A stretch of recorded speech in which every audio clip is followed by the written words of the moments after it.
உடுக்க சத்தம் கேட்ட தாயி ஓடி வந்து நில்லு நில்லு,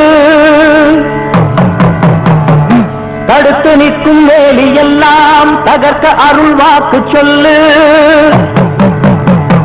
வானம் தொட்டு பூமி எங்கும் வாழும் சக்தி மாரியம்மா,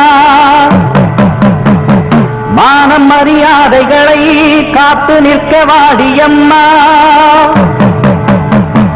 நாளும் நல்ல பூஜை செய்ய நல்ல பதில் தாரும் அம்மா.